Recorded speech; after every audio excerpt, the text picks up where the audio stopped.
retreat presided over by His Excellency the President, which then looked into the recommendations of the committee in order to determine which ones to accept and which ones to reject. When we carefully studied the recommendations, we came out with our position paper, which was published, the government position paper, which was published in July, that is just last month. Now we are in the process of setting up the Constitution Review Implementation Committee, and I believe that His Excellency will be swearing them in this month to kickstart the process of implementing the accepted recommendations of government. And it entails two things. One is that there are provisions of the Constitution that are non-entrenched provisions. Those will be put in a bill titled the Constitution Review Amendment Bill number 1, 2026, and that bill will be presented to Parliament. But it will take us about 3 months to be able to do that, because under the Constitution, the bill needs to be gazetted for at least 3 months before it can be presented to Parliament. So, in terms of our timelines, the idea is that by March 2027, the Constitution Amendment number 1 bill will be presented to Parliament for us to begin the process of passage. The entrenched provisions will be amended through a process in the Constitution for the amendment of entrenched bills, and that requires that we take the bill to a referendum. So the Constitution Amendment number 2 bill will be gazetted for 6 months, and thereafter it will be presented to the people of this country for them to approve its content. And when they do, it will now come back to Parliament for enactment. What it means is that we must have at the referendum 40% of Ghanaians turning out, and then out of the turning out to vote, and out of the 40%, 75% of them must approve the bill so that it can then come to Parliament for enactment. And once it comes to Parliament, the President, and Parliament cannot change anything in it. It will be sent to Mr. President, and Mr. President will then sign it into law, and the amendments would have been, completed. So basically, in summary, this is where we are with the constitutional review process. But I want to assure all Ghanaians that as far as the two processes are concerned, everything is under control, and His Excellency the President will ensure that a good work is done. I want to emphasize the fact that His Excellency the President, as far as oral is concerned, will never approve that in my capacity as Attorney General, we engage in any persecution of a political opponent. I thank you, and God bless you all. Thank you very much, Honorable Attorney General. The Honorable Haruna Ivisu will now mount the stage to bring us up to speed on developments in the education sector.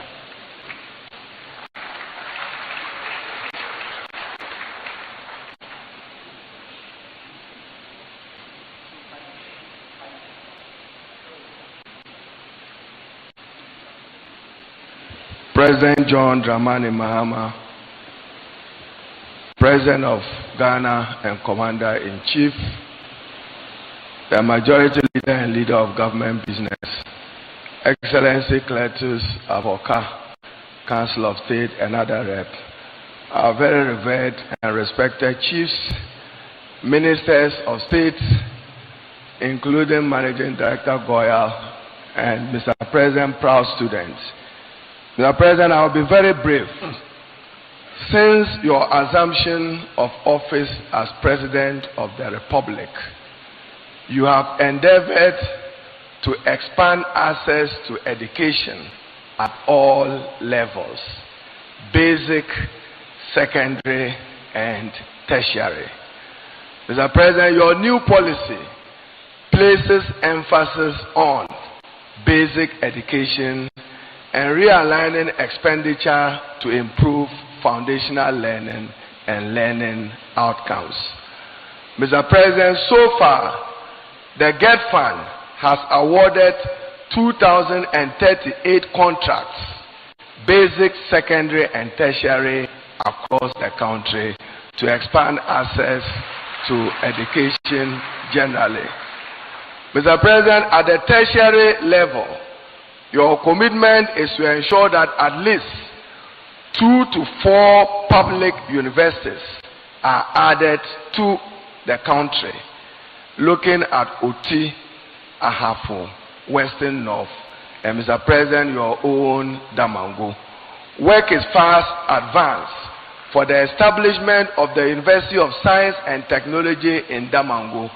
We have just concluded work on the design and build of that university, to which the President have committed $30 million of grant money given to him for the start of the project, whilst Mr. President is looking for additional resources to do that. The President is also positioning the University for Allied Sciences in this region as part of Mr. President's efforts to demystify medical education, as he has done to legal education. So very soon, the university here will have a mandate and accreditation to do medicine, subject to the advancement and mobilization of additional resources. At the secondary education level, President John Dramani Mahama is committing 2.8 to 3 billion under a World Bank Star J program to expand access to secondary education. 12 schools in the Upper East region will benefit from this facility.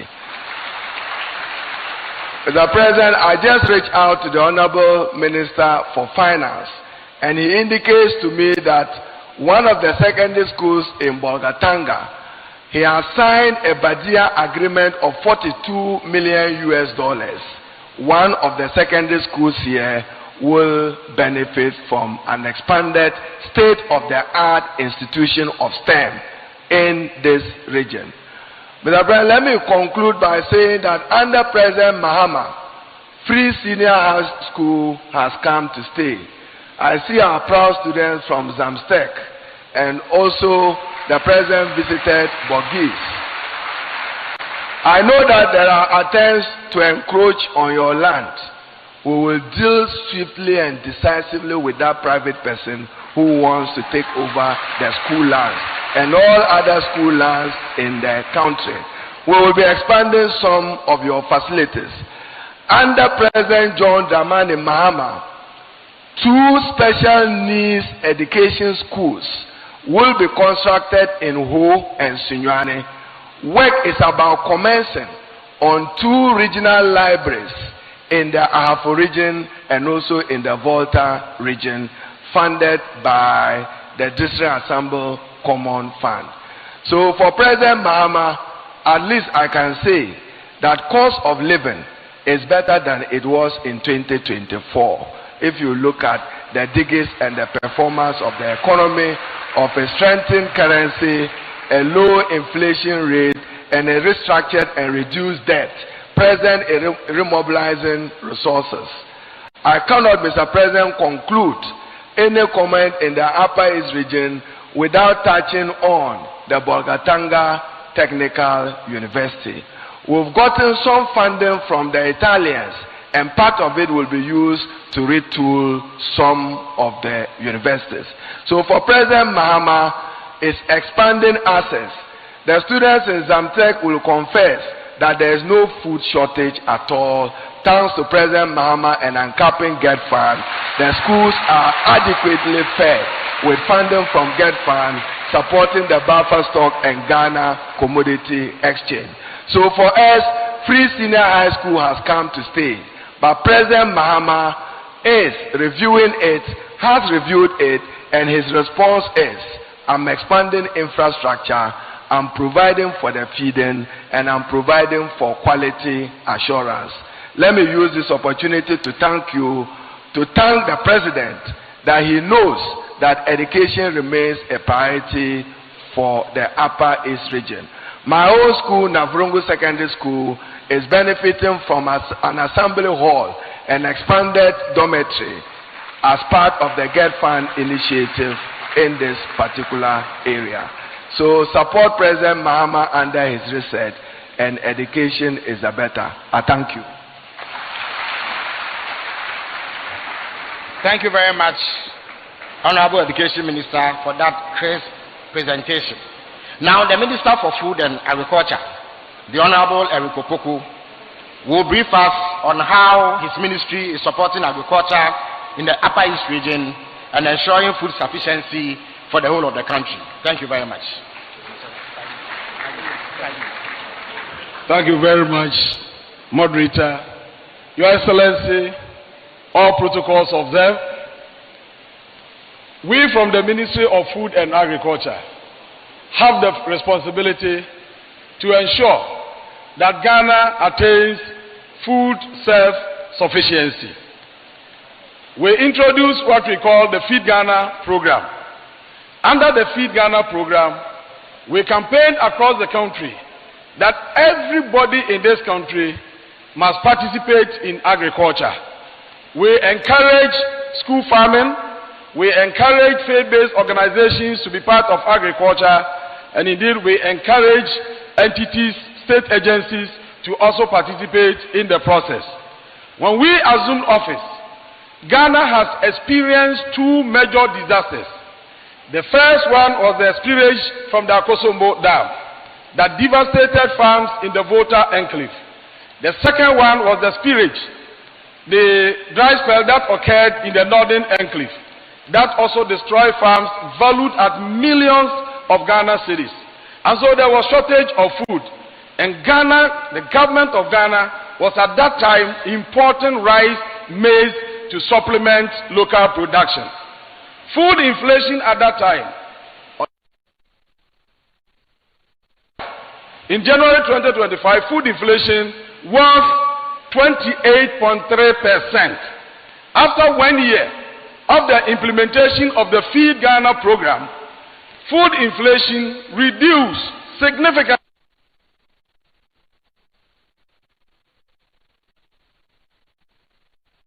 It must be indicated that this is the lowest food inflation ever recorded in the history. This month, the Ghana Statistical Service released a report that indicates that overall inflation has reduced to 4.6 on the back of declining food prices. Farmers have contributed to bringing down inflation in our country. Distinguished ladies and gentlemen, now coming to Upper East, what are we doing? Upper East. We have earmarked Upper East as the vegetable hub of this country, because Upper East has everything it takes to produce enough vegetables to feed our country. We have taken land at Tono irrigation site for the production of tomatoes, and we have special tomato production in this country. Currently, we are working in 130 communities across the country. They are in 35 districts, and what we are doing is simple. All farmers who register to participate in tomato production in this country will be supported financially to be able to do that. Every farmer will be given a soft loan of 20,000 per 1 acre. With insurance out of the 20,000, you pay for insurance cover of 1,200. So should in case of any disaster that destroys the farm, insurance will pay you 50,000 Ghana cedis. Yesterday, I was in Tono with the financial institution and farm mate, the buyer that the Ministry of Food and Agriculture has engaged to come and work with the farmers on the farm to produce an offtake from the farm. We are doing this to reduce post-harvest losses. Your Excellency, post-harvest losses in Ghana cost us $2 billion annually. equivalent to 30% of all our agricultural produce. It does not make sense that farmers will invest their time, their energy, all their resources to produce, and 30% will go waste. So to address this, we have the buyers on the field. They will work with the farmers, produce, and when they harvest, they will buy and pay them. We are doing this at Tono. We are going to Via. I have the assurance of Mr. President that within a matter of 3 months, we will complete the right bank of Tono and then of Via and operationalize it immediately. So all the 850 hectares of land at Via will be made useful, will be given to the farmers, and immediately they will start producing all year round. Then when the regional minister was speaking, he mentioned lack of irrigation in Binduri, lack of irrigation in Boku West, lack of irrigation in Katsina Nankana and in Talansi district. Your Excellency, we have awarded contract for the construction and installation of solar-powered micro-irrigation systems. Solar-powered micro-irrigation systems. And contractors will be on site within the next 2 weeks to start constructing and installing irrigation systems to enable our people to operate. Again, on the issue of rice glut, fortunately or unfortunately, last year, Ghana witnessed a bumper harvest.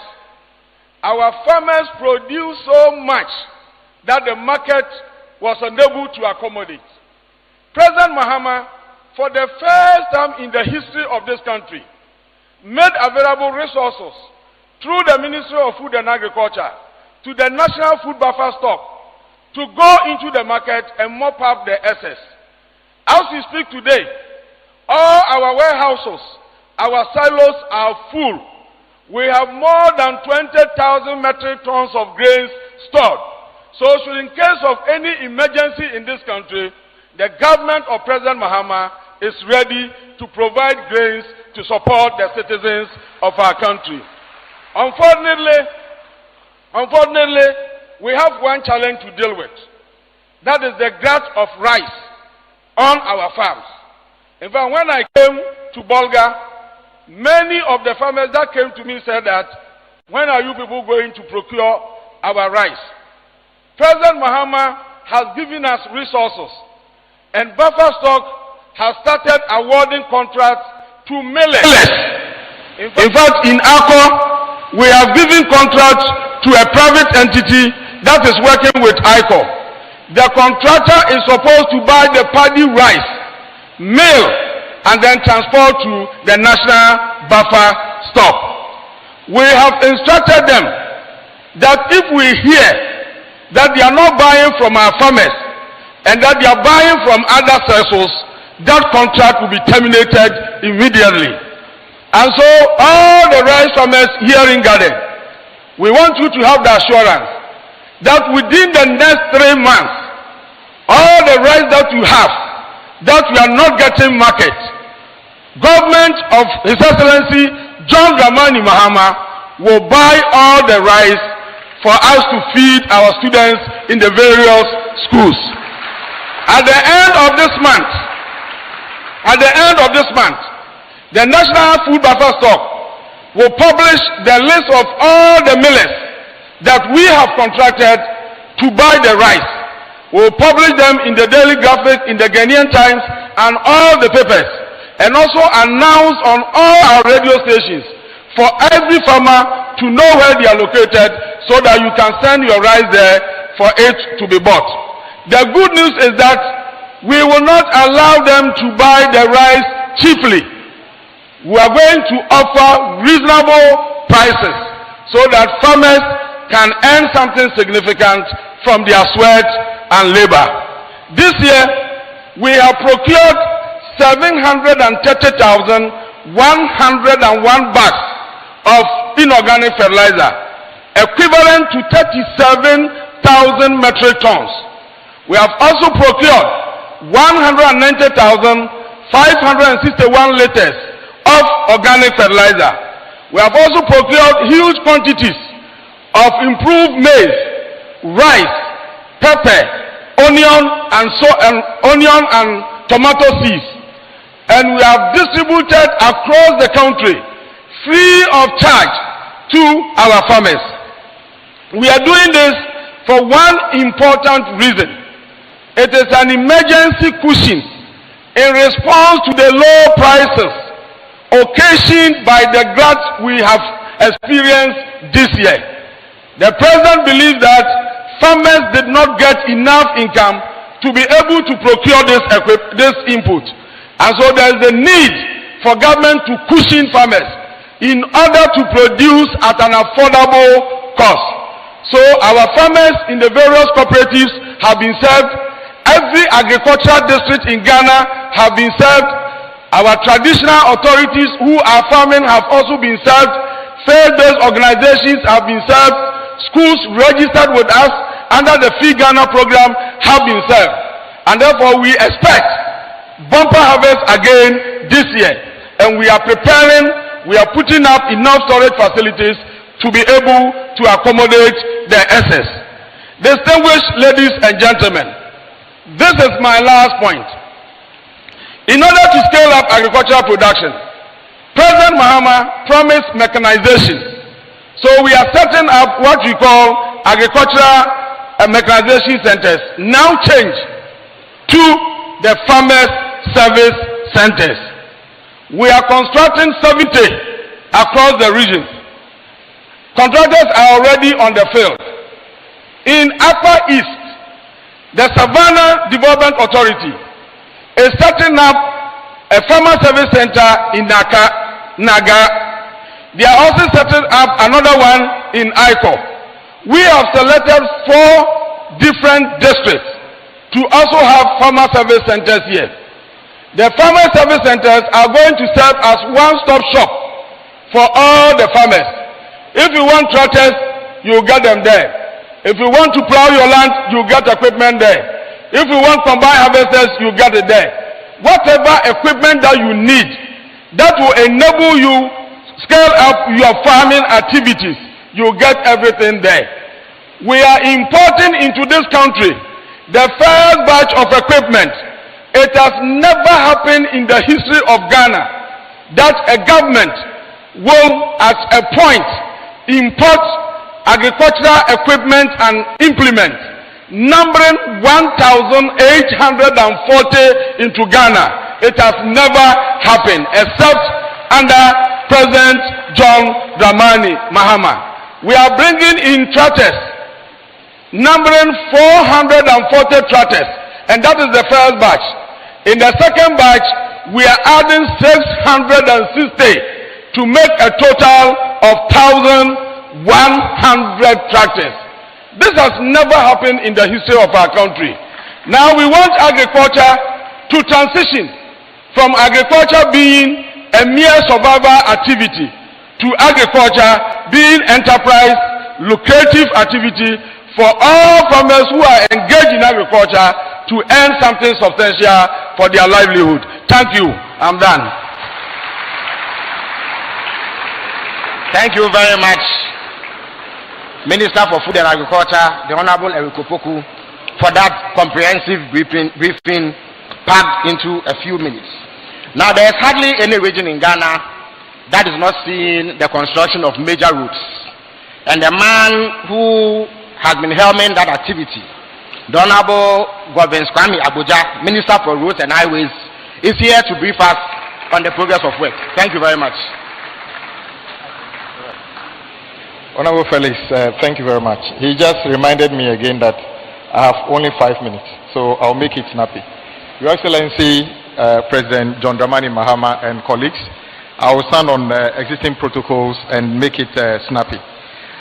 Fellow countrymen and women, President Mahama's Infrastructure Master Plan road section is in full swing across the country. Every region is getting a fair share of President Mahama's road project. Indeed, this scale of road project has never been undertaken by any government at the same time in our history. You will agree with me that our great builder is President Mahama. So I call him in my mind, our president is a great builder of our country because he's building everywhere. When we got here yesterday, President Mahama took the opportunity to visit some of the projects that are closer to Bolga.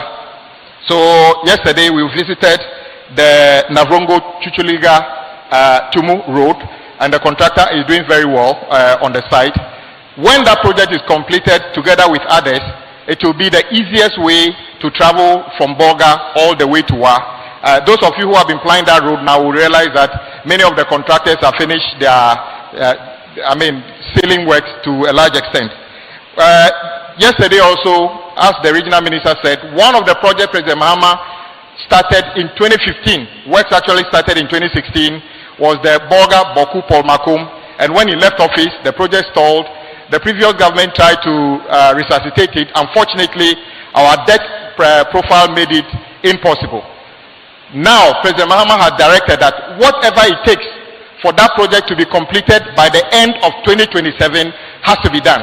Fortunately, yesterday, he was with us on the site, and the contractors have returned to site. These contractors are not going to leave the site again until the project is finished. That is assurance we give you. This morning, on behalf of President Mahama, I went to Tongo to join my colleagues, two MPs there, to actually commence the construction of the road from Tongo, Shega to Pelengu. That project will also be completed, and I know my two colleagues and others have been fighting for that. The President has also indicated that the road from Tamale to Bolga, everybody who uses it, including myself, and I'll use it again, has deteriorated. That project, when it was built, I'm sure few of our younger sisters here were not born. The road has deteriorated. It is no longer fit for purpose. It's not safe. President Mahama has directed us to work on it. We are putting it together for comprehensive reconstruction all the way to the Tamale. He's also directed that the eastern corridor from Tema all the way to Kulungugu should be done. You will notice that contractors are busy on the full stretch. The only stretch that is left, that is the stretch from Makanduri to Garu to Kulungugu. That section is also being prepared as we speak. And during his second phase of the big push, you realize that contractors are back on that site as well. I cannot come here and not address one issue because I have only 5 minutes. President Mahama doing the big push which addresses the trunk road and major intersections. It's also directed us to work on some feeder roads connecting other places to the feeder roads. The World Bank was using, and then my colleague, Honorable Agric Minister was there, decided to use a data and decided that the project should be done in only 4 regions.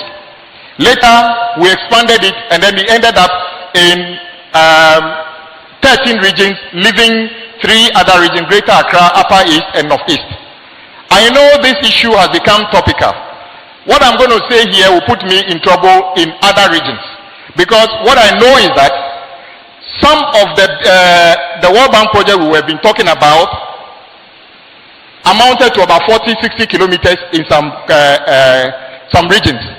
But what are we doing to make sure that Upper East have its own share of this project? President directed, and between now and next month, you realize that contractors will be on site on 18 projects in this region. So instead of getting 50-60 kilometers, Upper East is getting 267 kilometers of those roads. Yes, I know you are clapping, but I'm going to get into trouble in another region. And let me mention this road so that it is clear to everybody that this is what we are doing, and then the commencement authorization will be issued next week for us to start the procurement process. So give me a few minutes to let me just read what we are doing. So we are doing the upgrading of Gumongo to Nayoro and other feeder roads, the rehabilitation of the Saboro Su and the Usunga feeder roads, that is one, upgrading of Bedema to Kanjaga feeder road, the rehabilitation of Catholic Pandem Health Center and other feeder roads, the Chuchuliga, Awu, Lansa, and other feeder roads, upgrading of bituminous surfacing of Kandinga Junction to Sirigu feeder road, the construction of 30-meter long span bridge over River Kolalibali on Paga to Sirigu feeder road, the construction of a 36-meter long sail bridge over River Gugura on Paga Sirigu road again, the upgrading of Zare Market to Zisiri feeder road, upgrading of Yakubu Corner Junction to Yakubu Corner Atia feeder road, the upgrading of Asange, Pelungu, and other feeder roads, upgrade bituminous surfacing of Y Junction, Domiabra, Tampani feeder road, and rehabilitation of Bayonde to Congo feeder road, upgrading of Bongo Central to Namon road. I'm sure the regional minister is excited about this particular one. The upgrading of and bituminous surfacing of Zebila Hospital to Tanga feeder road, and upgrading and bituminous surfacing of Zebila SHS to Kukore feeder road, the upgrading of Zare Nyariga to Ayone feeder road, upgrading of Zarungu Tongo feeder road, upgrading of Boku Narangu feeder road, upgrading of Pusiga town roads, Navrongo Pungu Natumnia feeder road, the upgrading of Bayonde Congo feeder road, the upgrading of Asorekobinsi Guinea Fowl Junction to Nyariga Canal feeder road, Azimson bypass, and then many more. A total of 18 projects, 267 kilometers. That is starting by next month. Will you substitute this for a 50-kilometer road under the World Bank? No way, isn't it? President Mahama is making sure that his road projects are equitably distributed, especially to those of us who have suffered no road project within the 8 years of the previous government. We are addressing those ones, and I can guarantee you by the end of President Mahama's tenure, you will see that this region is fully open with good roads, tarred and everything. Thank you very much for the opportunity. Thank you very much, Honorable Minister, for giving this comprehensive update on progress of work on roads in the Upper East region in particular and Ghana in general. So the Honorable Isaac Adongo is Member of Parliament for Bogatanga Central. He is also the Chairman of the Finance Committee of Parliament and a man well versed in happenings within the Ghanaian economy. He will give us a brief presentation on what President Mahama has been doing with the economy since he took over as President of the Republic of Ghana. Let us welcome him with a round of applause.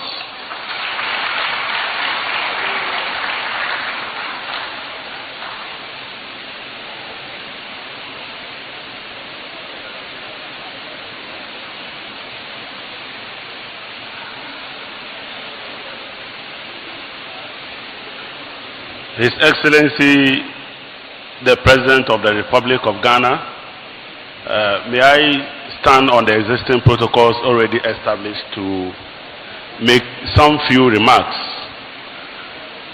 Your Excellency, I recall when you were the flag bearer, you seemed not to like our briefing anytime we came to you, because we painted a very gloomy economy that you were going to inherit. And often you asked us, what are the solutions that we will need to implement?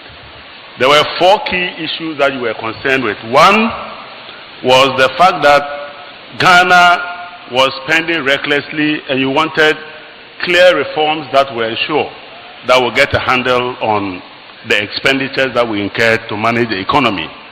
You can hear from all my colleagues who came here. Road Minister is happy to construct roads. Education Minister is happy to give access to education.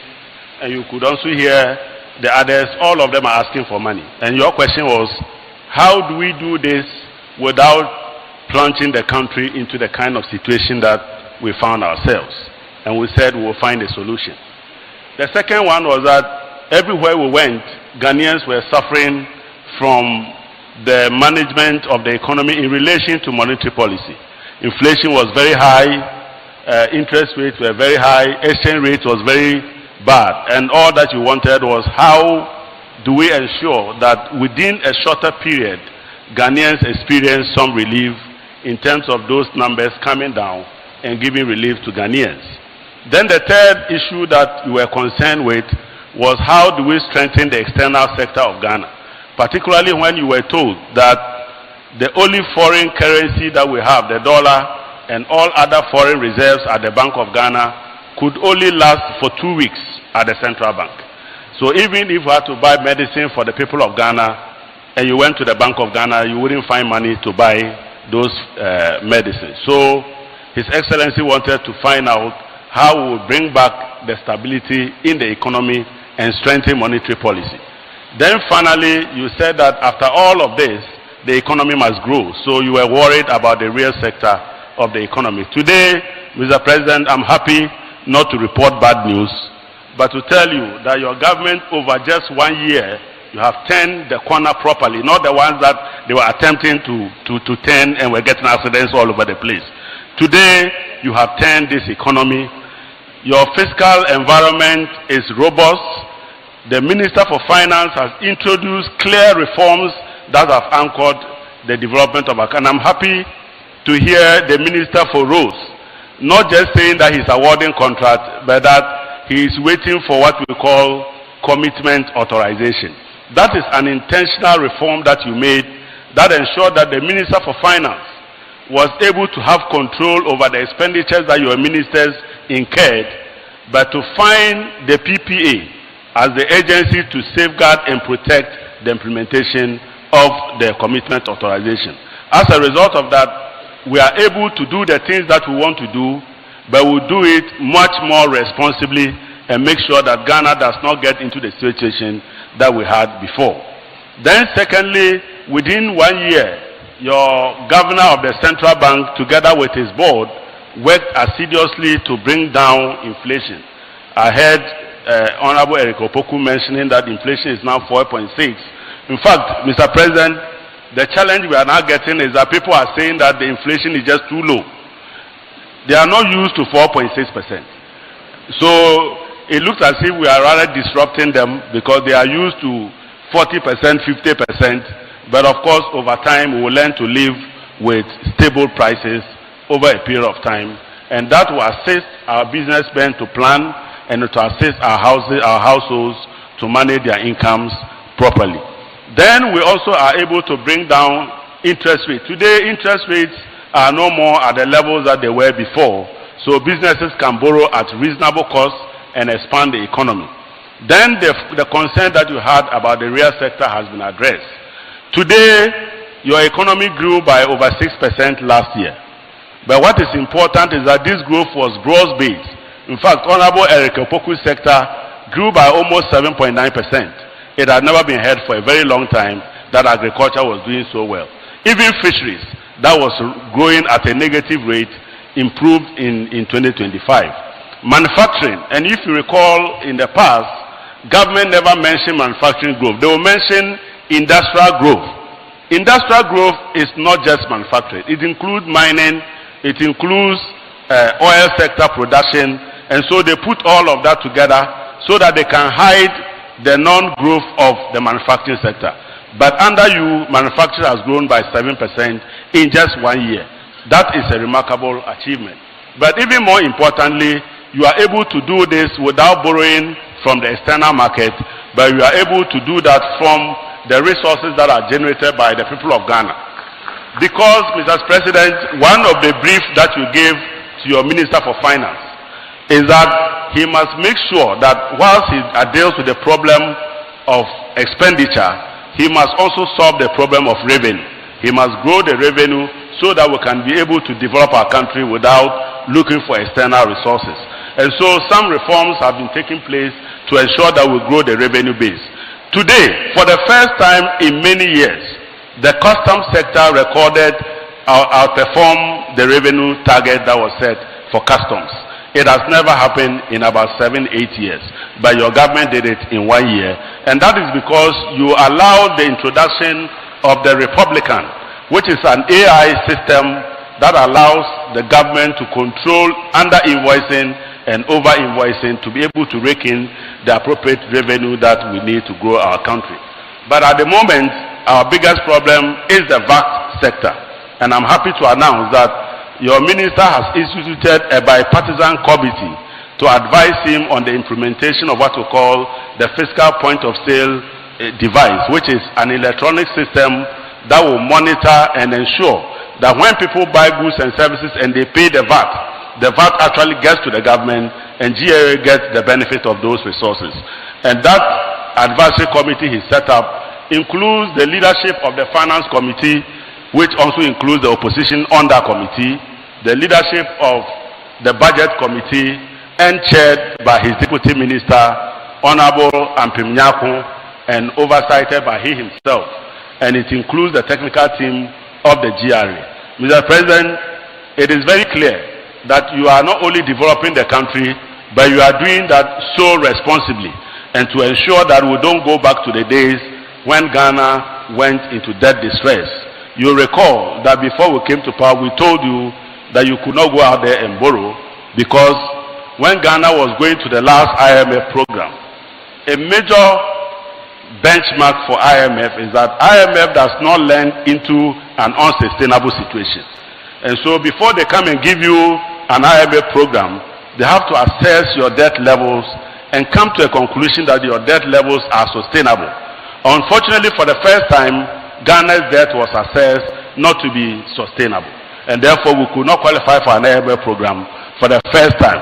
And therefore we had to come back, sit down with our creditors, and find a very sharp scissors to undertake a surgical operation that was to remove the tumor that was eating into the finances of Ghana. And you all experienced it, that the finance minister had one of the biggest scissors cutting everywhere, and we used to call it the haircut, isn't it? The pensioners got their own, those who borrowed from government also had their own.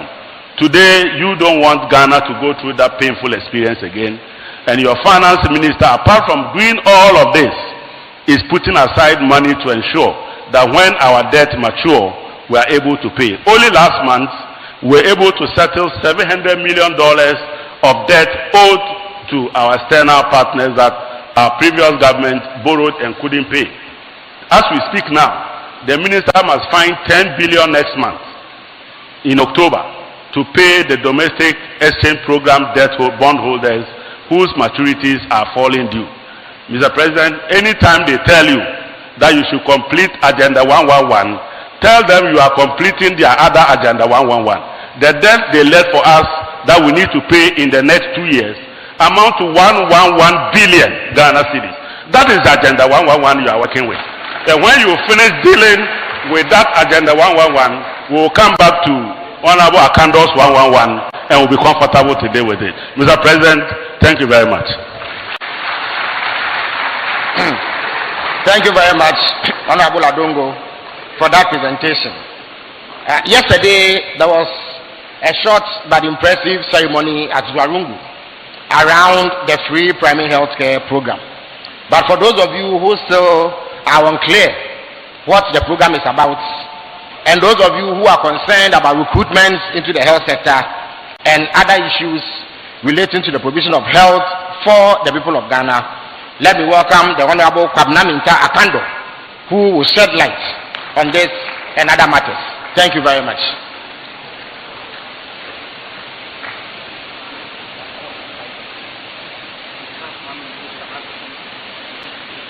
Thank you very much, Honorable Felix. Your Excellency, the President of the Republic of Ghana, President John Dramani Mahama, permit me to proceed on the already established protocols.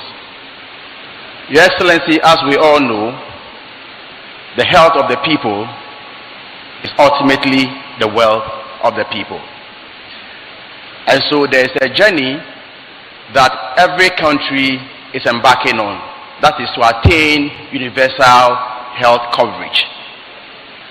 Now, this means that irrespective of your location, your geographical location, your status in society, you must have access to quality health care. To do this, His Excellency the President is rolling out 3 main interventions in the health sector. His Excellency the President is pursuing health sovereignty not only in Ghana but on the continent and on the globe. When he took over, one of the first policies he ensured that was established was the uncapping of the National Health Insurance Levy. And to that, we were able to rake in more domestic resources to be able to pursue the reforms we are pursuing in the health sector. Number 1, we have what we call the free primary health care. We have the National Health Insurance Scheme, and we have Mahama cares. These are the interventions in the health sector. As you all agree with me, our healthcare delivery has been built around the treatment of diseases. And so the National Health Insurance has been built along the payment of treatment of diseases. But healthcare, properly so called, is not only about the treatment of diseases.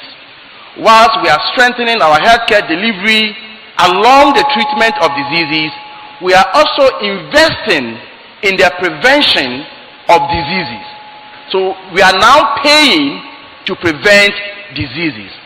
So prevention, promotion, and treatment will then come together to mean proper health care delivery. And so this year, we are rolling out the free primary health care in 150 districts out of the 261.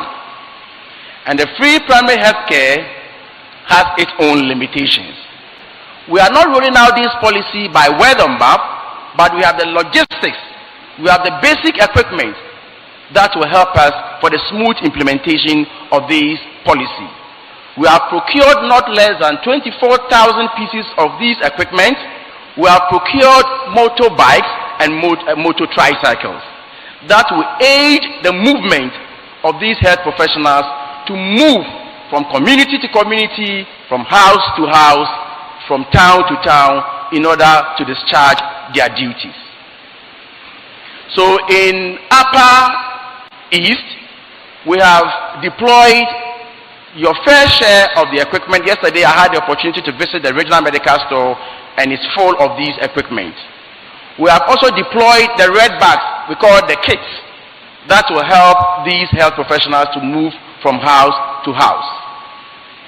And so the free primary health care today, as I speak to you, is in full force.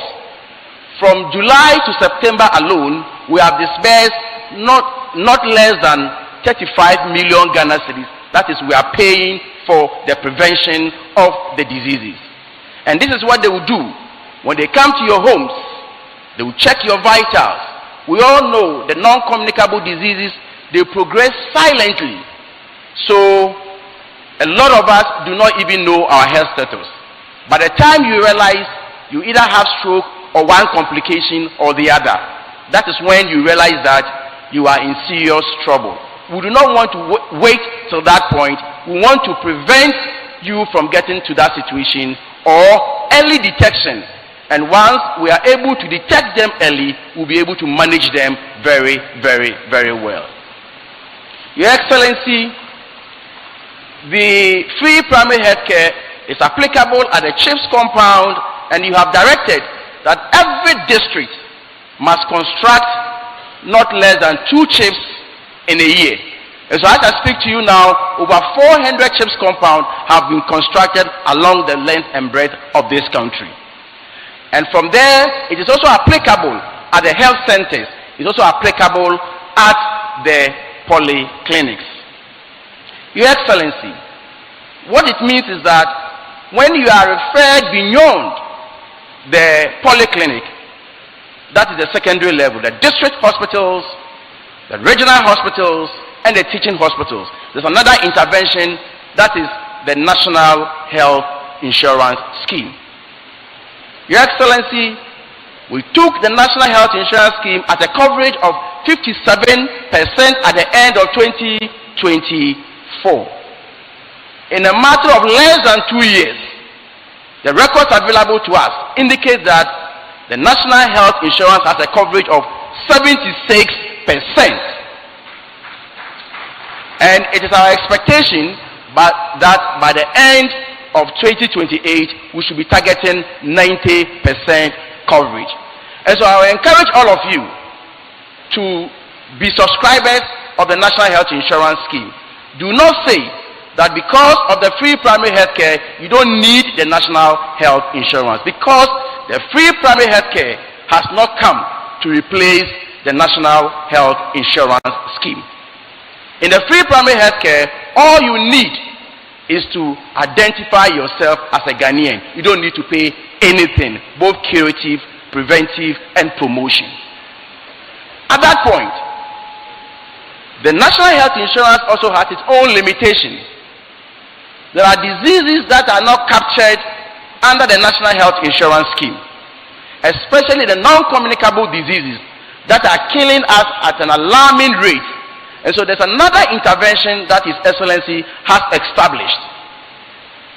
And so the establishment of the Ghana Medical Trust Fund, popularly known as Mahama Cares, is dedicated towards the funding of non-communicable diseases like the cancers.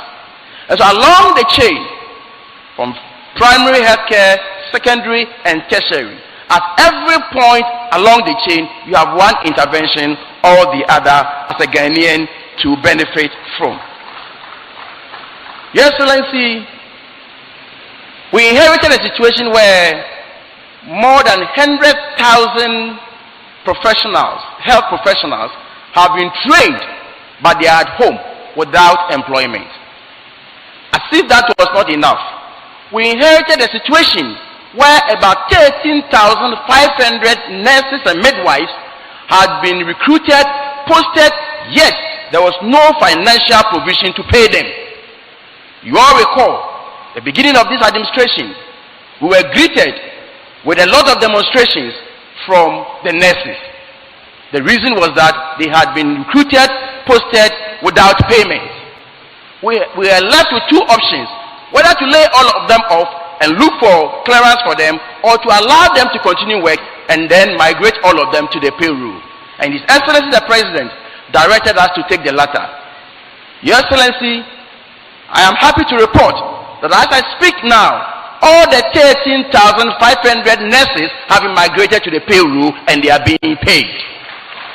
Not only are they being paid, Your Excellency, there were this propaganda in the system that we have allowed them to work for 10 months and we're not going to pay them. We're not going to pay the arrears. Your Excellency, at the end of July this year, all arrears have been paid. Now, the solution to absorb these professionals at home. We have three main approaches. We are signing MOUs with other countries, the Kitts and Nevis, the Barbados, the Jamaicans, the US, the UK, and since we took over, we've moved about 3 batches. And so we are migrating some of them, facilitating the movement of these health professionals to other countries, and we are also absorbing some of them in our health centers. We are looking at absorbing about 16,000. We have concluded recruitment on 8,000, and going forward, we are going to do additional 8,000 of them. Your Excellency, I can see Honorable Felix on his feet.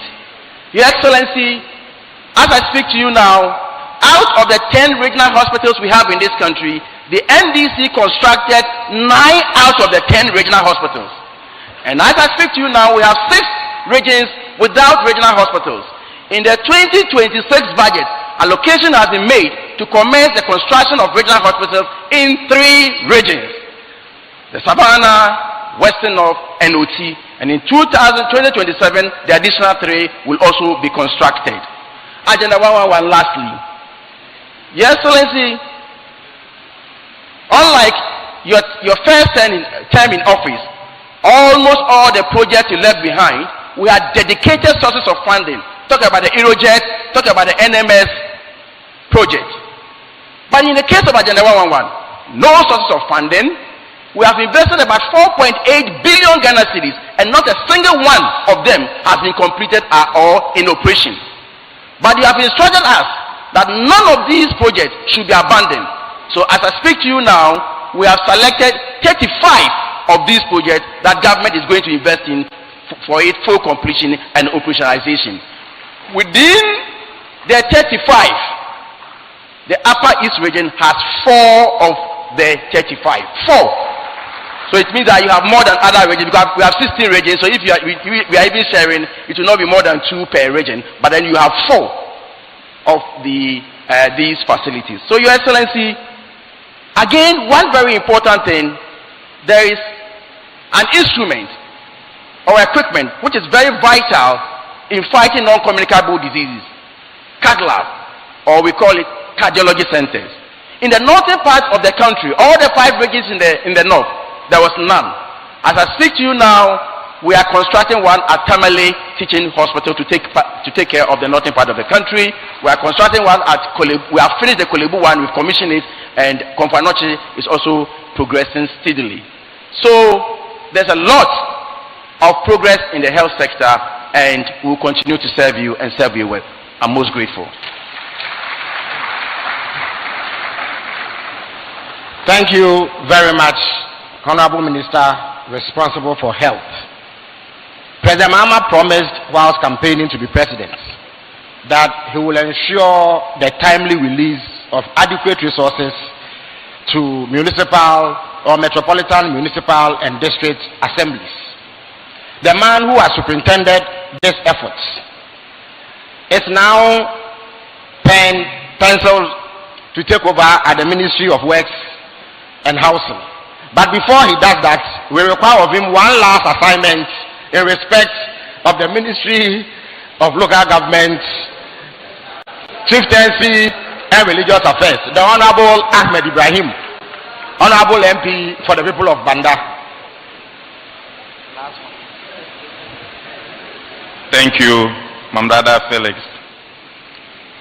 Your Excellency, the President of the Republic of Ghana, because it is last one, I have to say all.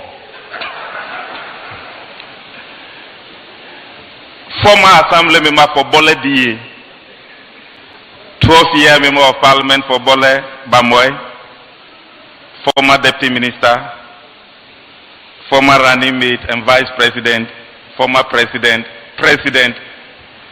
former ECOWAS President, African Union First Vice President, Second Vice President, soon to be African Union Continental President 2027. Your Excellency, once I said that, permit me to mention just one person and stand on the existing protocol. His Royal Majesty, President of the Upper East Regional House of Chiefs and the entire members of the House, colleagues, ministers of state, my brothers and sisters, let me stand on the existing protocol. Good afternoon. Your Excellency, I'm here to do a simple task, to speak on your activities in the local government front for the past 20 months. Your Excellency, as you are aware, we were told before 2016 that try me and see. But in 2025, you came with a track record. So Ghana has moved beyond try me and see. Before you came to the throne, you knew what you were coming to do. What then have you done? You were the first president. By end of January, all your cabinet ministers were at post. You were the first president. By 11th of February, all your Council of State members' elections were organized. You were the first president. By April, all your government appointees in the district assemblies have been appointed. The first president, by 2nd of June, there was an orientation for all your metropolitan, municipal, and district chief executives for all the 261 metropolitan, municipal, and district assembly. Mr. President, the first president to be able to pay all the 9,090 assembly members an amount of 1,300 Ghana cedis every month for the year 2025, and in 2026, the first quarter has been paid. And Mr. President, as I speak to you, the assembly members' allowances from April to December has been released by the finance minister to the Ministry of Local Government, and the controller is just releasing the actual funds for us to be able to pay even the second quarter. So assembly members, the era where you used to wait and say we'll state demonstration is past and gone. Your amount up to December has not been released by the Minister for Finance to local government. Mr. President, in election year, there was only 324 million Ghana cedis released to all the 261 assembly members in 2024. But as I speak to you, from 2025 to date, your government has released an amount of 6.2 billion for 2024 and 4.4 billion for 2025 and 4.4 billion for 2026. So that 20 months, 12 months for 2025, 4 quarters, 6 months for 2026, 2 quarters. The Minister for Finance, Mr. President, has released an amount of close to 11 billion to the 261 metropolitan, municipal, and district assemblies. Ladies and gentlemen, the entire 8 years of the Nana Addo Dankwa administration, the amount of money released to the 261 district assemblies was 17 billion. So what, Mr. President, you have released for 1.5 years is almost equal to what they released in 8 years. Mr. President, not only that, your government has also been able to assess all the 261 metropolitan, municipal, and district assemblies. But the problem is, since 2022, 2023, 2024, the MPP government could not even assess all the district assemblies. So there was no D-part. And therefore, for the 8 years, their D-part release was 1.1 billion. Mr. President, for 1 year, your D-part money is 738 million Ghana cedis. It has never happened before, equivalent to their 8 years tenure. Mr. President, not only that, your government has been able to earmark 261 24-hour economy in all the country. By December 2028, almost all the market in the metropolitan, municipal, and district assemblies will be your legacy.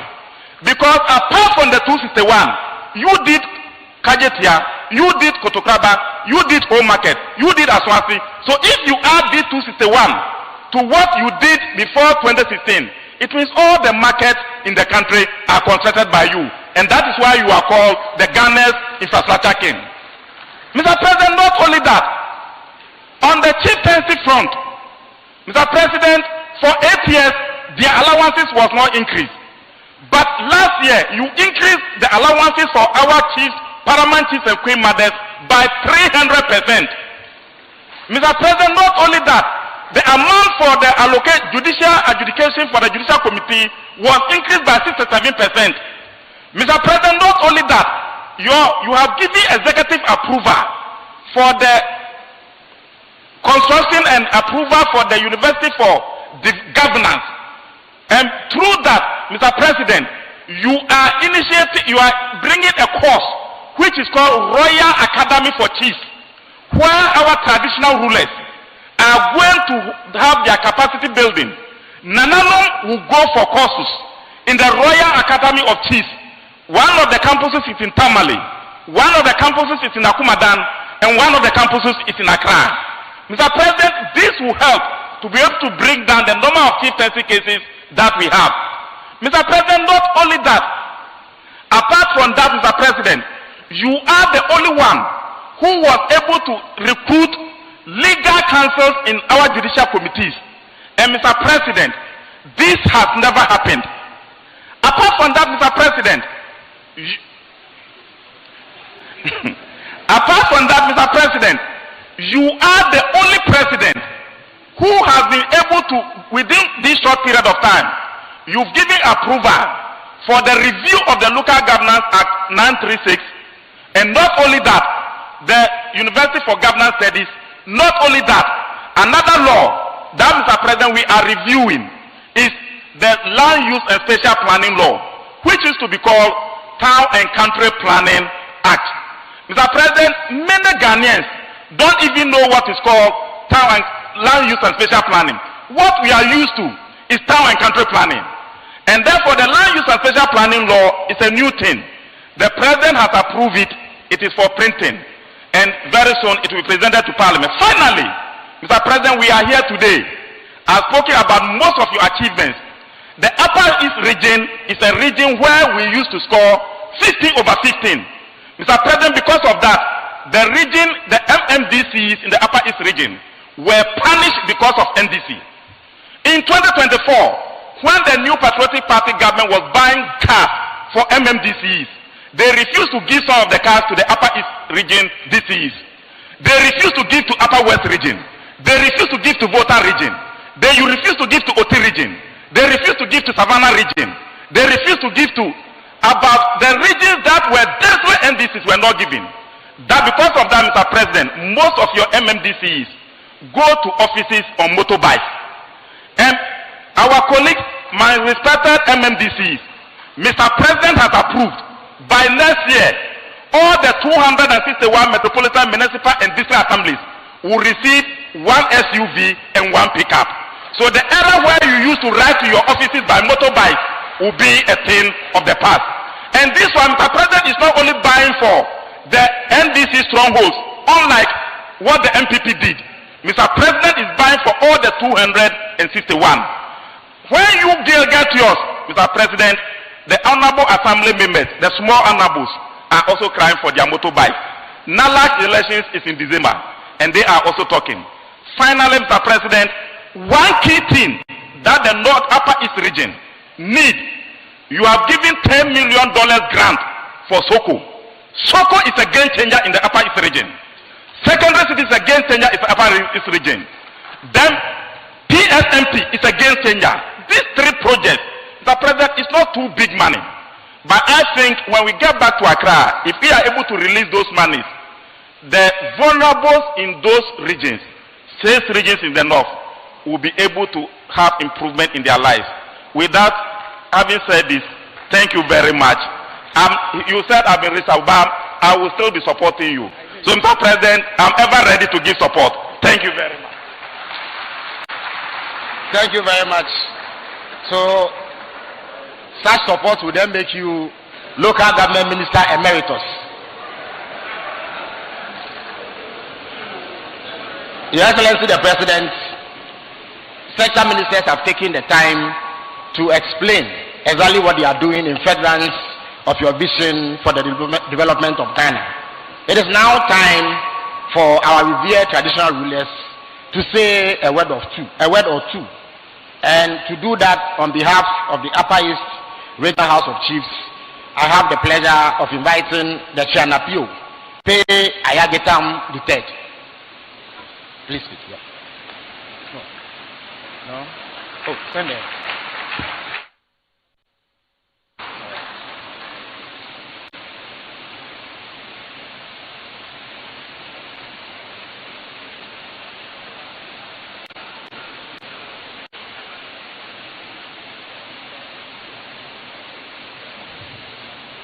How are you? It's okay. It's fine. It can be.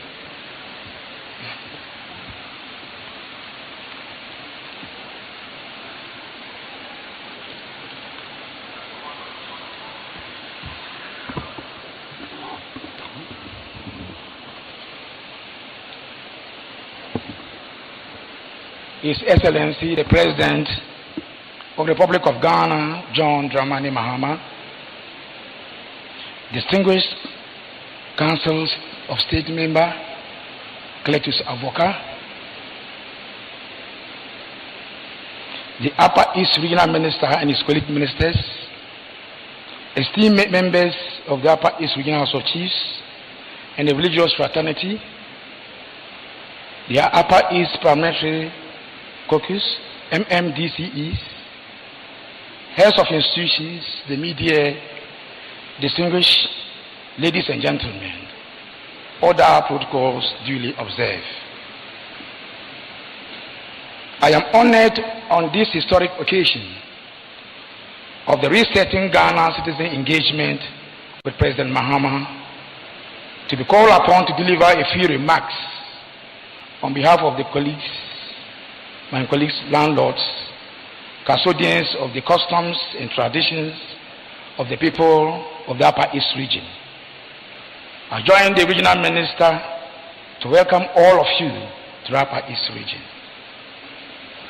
I extend a very warm welcome to our highly esteemed guests of honor, His Excellency the President of the Republic of Ghana, whose vision and quest to reset our dear country has necessitated this august gathering. I am very much aware that this region has been the President's home long before he joined politics. Therefore, to say welcome is a mere formality. It's a mere formality. Earlier on in June this year, the sons and daughters of the Upper East region converged this very auditorium to conduct what, from the perspective of a traditional ruler, was a spiritual exercise. Just like today, we gathered here to rediscover the destiny of our dear region and illuminate the path that leads to an era of sustained prosperity for generations yet unborn. Needless to add that the June convocation was anchored on the reset agenda of Your Excellency, the President of Ghana. It is my fervent prayer that the God, the good Lord, and our ancestors will give us a clear vision that we may know where to stand and what to stand for. Because unless we stand for something, we shall fall for anything. I hope that many decades after we have left this world, our great-grandchildren will say, the gods of our fathers answered our prayers here in Upper East region. And the evidence will be the deliverables of the broader recent agenda of the government of Ghana and its people. Your Excellency, the President of the Republic of Ghana, distinguished ladies and gentlemen, I believe strongly that the quest to change the narrative of poverty, conflict, illiteracy, and economic deprivation that has become synonymous with our beloved region. This important engagement with the President would help to identify and work towards a sustainable solution. The Upper East region is endowed with rich human and natural resources, including gold and a large fertile agricultural land such as the Fimbisi Valley and many others. Needless to add that we have an enviable cultural heritage and tourist attraction. The Tongo Hills and shrines, Crocodile Pond at Paga are but a few landmarks of historical and cultural significance. Mr. President, it is with this profound pride that I reiterated our gratitude to you for reinforcing Ghana's position as the Black Star of Africa by leading the continent in the inevitable advocacy for reparation. I dare say that you are the Kwame Nkrumah of our time.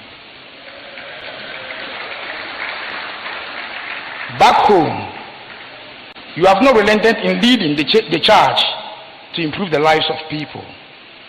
In a matter of 2 days, you have inspected ongoing constructions of critical infrastructure, including the site for the Bolgatanga Airport, the Nabongo Chuchuga Tumuru Road, the 4-story laboratory complex at the University of Technology and Applied Sciences in Navrongo, inspection of the completed E-block at Paga, the implementation of the free primary health care was born in Upper East yesterday at Zorongo.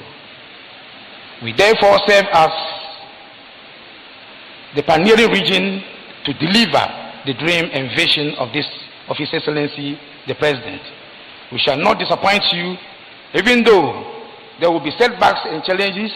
These setbacks will be solved to serve as lessons learned to other regions to pave way for the smooth implementation of your vision, Mr. President. Your Excellency, we are certain that the free medical care would strengthen public confidence in healthcare, reduce financial barriers, the amount individuals and families have to pay directly for medical treatment. It will also support vulnerable groups and ultimately promote universal health coverage. We are internally grateful for these interventions. Your Excellency, the President of Ghana, distinguished ladies and gentlemen, there is a lot to be said, but time is not an ally. Therefore, permit me to end here on a note of immense gratitude to you and your hard-working team. Our son and representative of the President, the regional minister, my colleague traditional leaders, ministers of state, and all herein gathered for contributing in diverse ways to make this memorable occasion worthwhile. Let us not wait for change to come to us. Let us be the change we want to see together. With commitment and determination, we can turn our challenges into opportunities and build a better future for our region and our country. Thank you for your audience, and may we go forward with purpose, and may God Almighty bless our efforts. Thank you.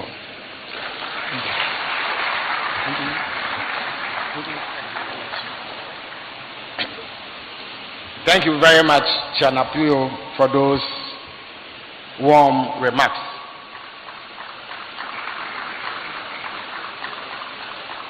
Ladies and gentlemen, at this juncture, shall we all rise, I beg your pardon, and with a resounding round of applause, welcome the President of the Republic of Ghana, His Excellency John Dramani Mahama.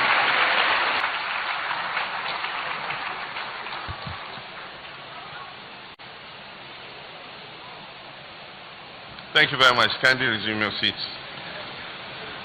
For want of time, let me just proceed on existing protocol and acknowledge our revered traditional rulers, our members of the clergy, senior government officials, our students, heads of security services, and citizens of the Upper East region.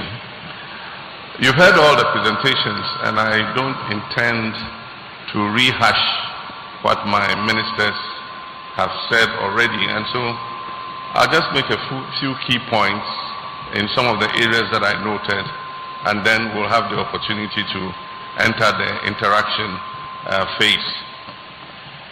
Our visit started yesterday, and as the President of the Regional House of Chiefs told you, our first port of call was the proposed site for the international airport.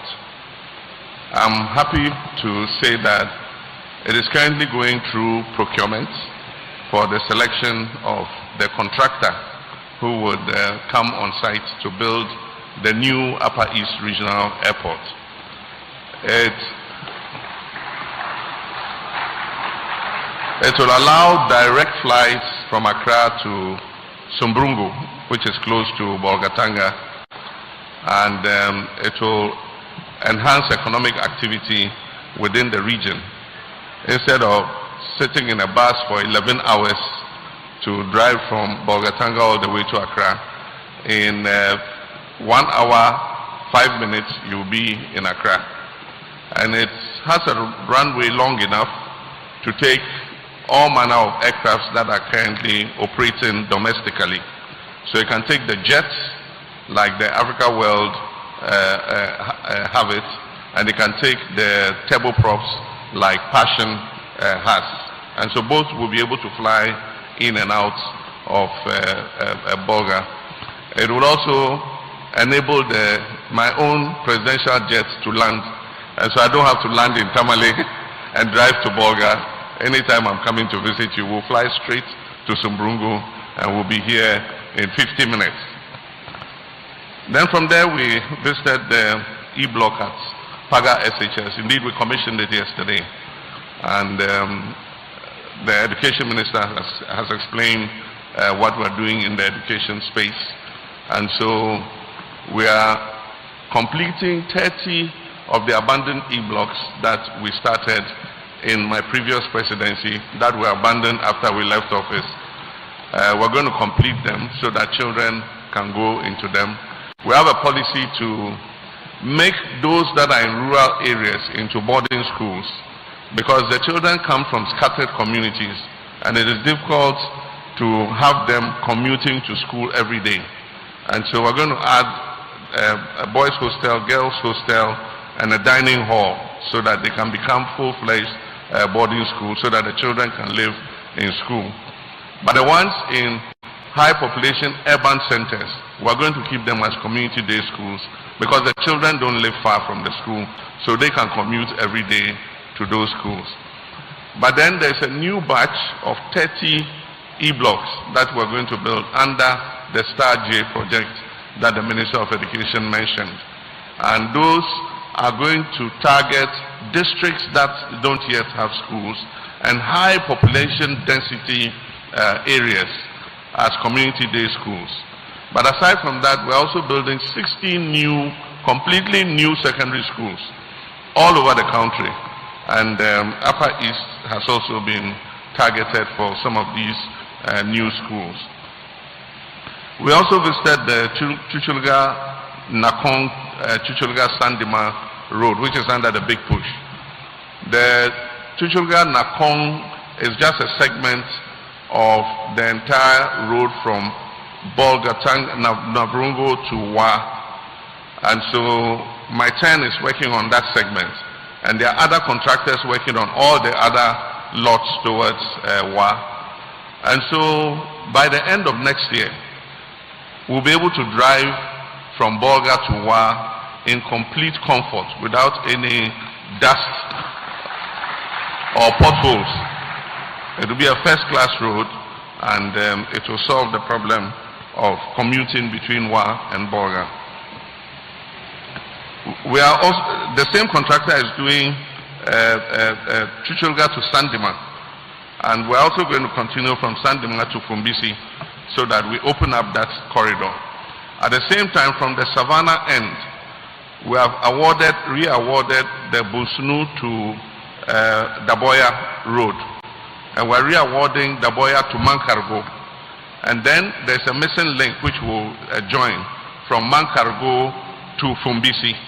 And so if you are going from Sandima or from Navrungo to Accra, you don't need to come around this way. You just go down all the way to Daboya to Busunu. Then you turn left to Damango Junction, turn right, and you're on your way to Bupe and to Kumasi.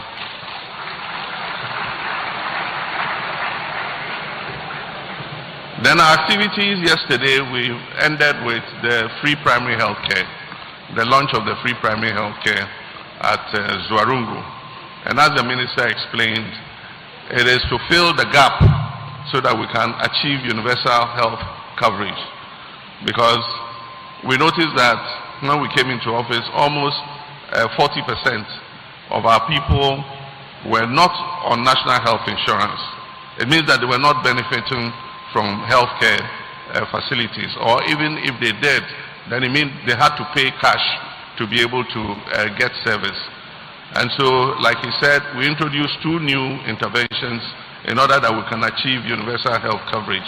The Ghana Medical Trust Fund at the top to deal with non-communicable diseases that are not covered by the NHIL, and then the free primary health care at the lower level of our health system.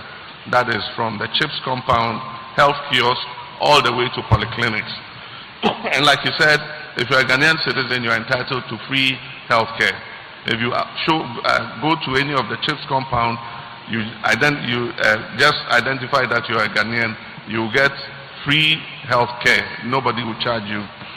But I'm excited about two things. One is that it will also help us to improve maternal health, because the healthcare nurses will go from house to house, and so one, it will help us with preventive care, and two, it will help us to reduce maternal mortality, because part of their remit is not only to do medical screening but also to check on pregnant mothers. And so we're going to introduce an antenatal book. And so when they come to the house, anytime you go for antenatal, they'll record it in the book. And then they'll show when your next visit should be. So when the healthcare nurses come to the house and you're a pregnant woman, they'll ask for your antenatal book. And they'll make sure that you have fulfilled your antenatal visits.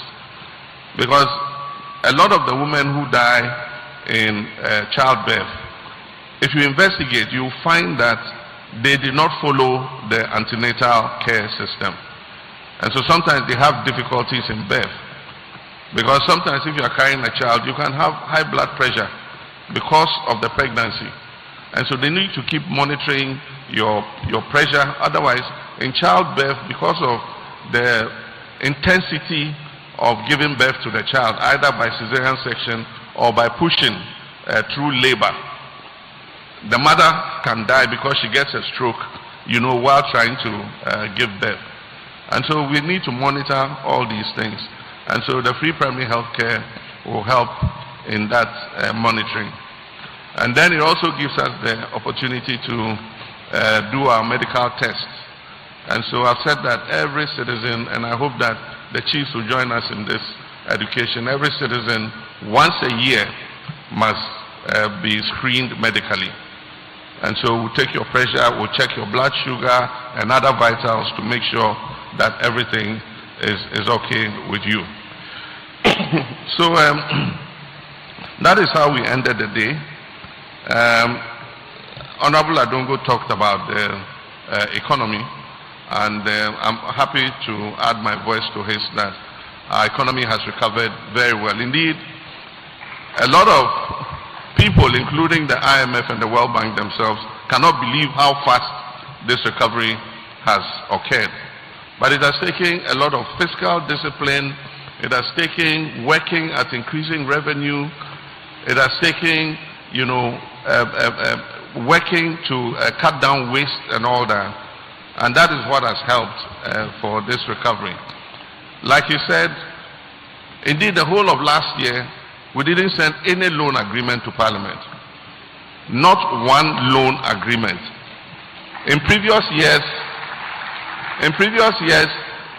the main parliamentary business was approving loans. This time, for 1.5 years, actually 1.5 years, until June this year, not a single loan agreement was sent to Parliament. And so it shows you that everything that we've been doing with our own resources. The first loan agreements that have been sent to Parliament are the 300 million World Bank Star J project, that is to end double track in our secondary schools. And the second one is the $500 million feeder roads project. Those are the first two loans since this government assumed office. And so we'll continue to be very prudent in the management of the economy so that it can create the opportunities for our people. Now that we finish the stabilization of the economy, our next focus is on creating jobs and opportunity for our young people. And so growth, we finished stabilization, we're now looking at growth and job creation opportunities. That is our next target. And so because of that, this year the Minister of Finance is going to Cabinet, to Parliament, with a policy we call the new economy. The new economy is selecting 7 sectors of the Ghanaian economy. And every year we're going to, for the next 4 years, Every year we're going to invest $2.5 billion in those 7 pillars. But the biggest is agriculture and agro-processing, and that's where the Upper East comes in. Agriculture and agro-processing is going to take 50% of that 10 billion investment. So $5 billion is going to go into agriculture and agro-processing. And I can assure you the Upper East region is going to get its fair share of that $5 billion. So that will cover creating more irrigation facilities so that our young people, even in the rainy season, the dry season, would have the opportunity to be able to produce. The minister told you that Upper East can produce all the vegetables and everything that we eat in this country. And we're not even waiting for that program to start. We've started. We have the tomato revitalization project that is taking place here, which is bringing 2,500 acres of land under tomato production. And the Pualugu tomato factory is going to be the epicenter of it. We're going to rehabilitate the Pualugu tomato factory so that we can process the tomatoes that Upper East is producing to feed the rest of the country. And so we'll finish the Tamni irrigation dam so that the 4 districts in the Boko area can also go into their dry season production, especially onion production, because we know that the Boko area has a comparative advantage when it comes to onion production. We want to cut down the amount of onions we import from Niger. And if we put enough land under irrigation, we should be able to import substitutes and produce our own onions. And so government is going to support that. As he told you, the via irrigation is about 850 acres. It has not been rehabilitated for a long time. So right now we are working on it. And by next year, all the 850 acres will be brought under cultivation. With regards to governance, he told you about the constitutional review. The minister has talked about it. Soon I'll inaugurate the Constitutional Review Implementation Committee. And their work is to take the government position paper and the CRC reports and synthesize the two. And then they will divide it into 2 segments: non-entrenched clauses and entrenched clauses. Non-entrenched clauses, we just need parliamentary approval. So those we will put before Parliament and we will vote and pass them. Entrenched clauses require that we conduct a referendum, and at least 40% of registered voters must vote, and 75% of them must say yes. And so we want to add that to the district assemblies election next year. So next year, apart from voting for your assembly members, you will also be required to vote on the constitutional amendment. And if we vote and it passes, then we will implement the entrenched clauses, amendments to the entrenched clauses. So that's to do with governance. With security and safety, I want to commend the IGP and his men. As the regional minister said, Upper East is safer now than it was before. A lot of the motorbike snatching, armed robbery and others have significantly reduced. That is because of the work the IGP and his people have been doing. And my final one is to commend the traditional rulers and the people of Boko. Boko is finally calm. The guns have stopped sounding, and people are beginning to go about their business. I believe that if this peace continues, Boko will bounce back to its original glory as a major, commercial area of our country. And a lot of the people who left will come back. Teachers left, health professionals left. Indeed, last year we couldn't post national service people to Boko because of the fighting. We couldn't post doctors to Boko because of the fighting. And so I believe that with this peace that we have found, if we continue, Boko will become what it was before. In the meantime, I promise 1 billion cedis for the Boko Revitalization Fund. I'm happy to announce that this week I'm inaugurating the committee. But even before we have inaugurated the committee, some work has started on Boko Town roads, on some health facilities and others. We are devoting the bulk of the money to the health sector and the road sector. We want to improve the road network, the bridges in the Boko area, so that traders and others, farmers can move their goods and services easily. And then also improve the healthcare in the area. And so we'll complete one of the Agenda 111 hospitals there. And then we'll also build a new hospital in Boko itself. And so these are some of the things that we're working on. And so I want to thank you very much for your attendance, and we can go into the interactive segment now. Felix, over to you.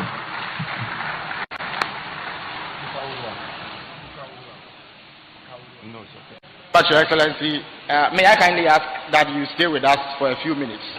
At this stage, ladies and gentlemen, we are delving straight into the questions and answer session. In the interest of time, we are only able to take 5 questions in this session. So if you have a question, just put up your hands.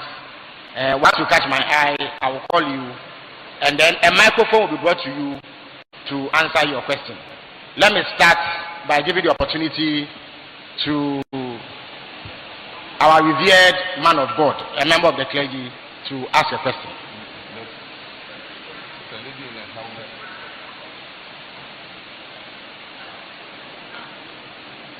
In the interest of time, I request that we are very brief.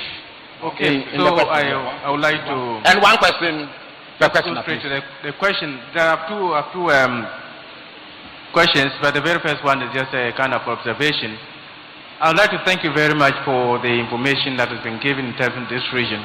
But one of the things I was hoping to hear, especially of what is happening in the region, is about the mining. Because there's a lot of intensive mining going on in our region here.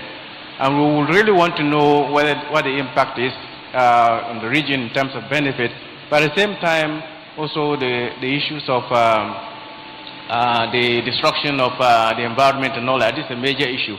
I think most often we hear a lot about what is happening down south, but here it looks like the information regarding the impact of mining in the region is still very muted. And I would like to really draw the attention of the government to that. That's my first comment. The second one... we are only able to take one more from you. With the greatest respect. Yeah. Allow him. Okay, please go ahead. Please go ahead. Yeah. Okay. One more question. Actually, this is the most important one. And this is about the issue about education.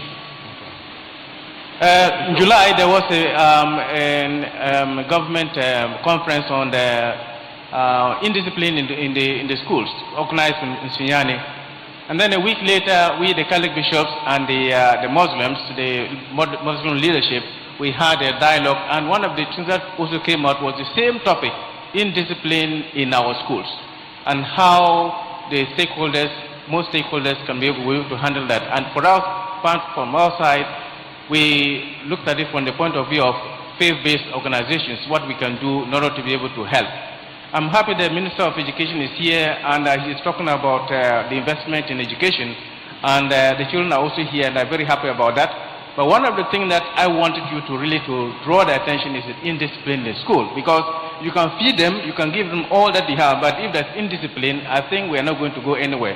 And it's on this note that I would like to appeal to Mr. President. You know that we have already come to a place regarding the MOU between the government and the faith-based organizations to be able to see whether we can have our schools back, because you continue to praise the faith-based organizations for discipline in their schools. But when it comes to really allowing us to be able to do this, sometimes we're having challenges and we don't really know what is helping with holding that. And therefore, I would like to appeal to you, Mr. President, to look at this once more and see what we can do, because we want to help ensure that our schools are safe and that the children who are coming out are really given the best care that they can need. Thank you very much. Thank you very much for your contribution. There's a lady in a helmet behind the microphone, so please, behind the camera, please give her the microphone. Yeah. Thank you so much for the opportunity. Assalamu alaikum wa rahmatullahi ta'ala wa barakatuh. I'm Musa Zinabu. I'm actually the regional focal person for occupational safety and compliance in the Upper East region. Thank you so much, Your Excellency. In line with this, as a safety person, I would like to say rest in peace to all gone souls who died as a result of in the line of duty. For example, the helicopter crash. Okay, so Your Excellency, I was so impressed during the Labor Day speech when you touched on occupational health and safety in Ghana. In fact, you said in pursuit of someone's duty, someone is not supposed to die in line of duty. You also mentioned that in occupational health and safety digitalization of occupational health and safety has come to help Ghana generate a lot of revenue. So the question is, Your Excellency, what are you putting in place to ensure that occupational health and safety in Ghana is well institutionalized? Aside that, we are also proposing that at least each sector, be it private or government sector, should have at least one safety officer so that anyone who goes to work will be able to go home safely. For example, countries that are considered safe in Ghana, we have Sweden, we have Japan, Canada, we have Germany and UK. So it will be interesting and happy to reflect back to know that the President of the Republic of Ghana hand over to a different president, knowing that he has a safe country. His workers are safe, the employees are safe, and the people are able to work and go home safely. Thank you so very much. There's a gentleman in a smoke to my right. Please hand over the microphone to him.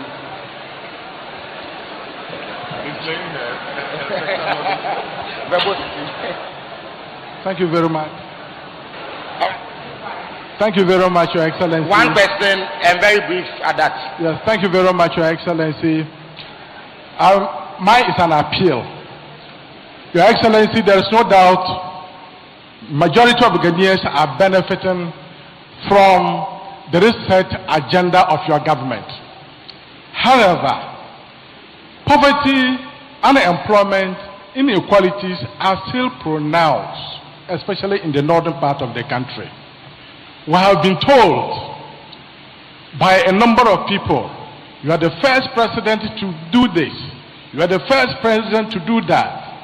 I want to make a humble appeal to you, Your Excellency, to be the first president to make significant public investment in the northern part of the country to unlock the huge development potentials of it so that we can bridge the South-North development gap.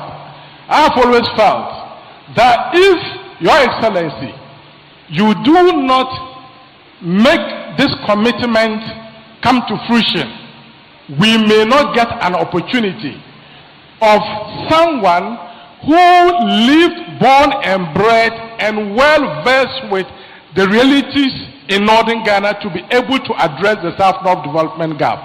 Your Excellency, during your campaign tour, I had the privilege to present to you a comprehensive master development plan for northern Ghana development.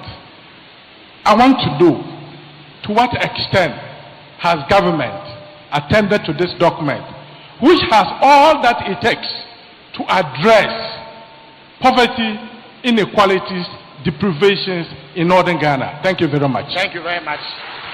The next question will be asked by one of our revered traditional rulers. Please hand over the microphone to him.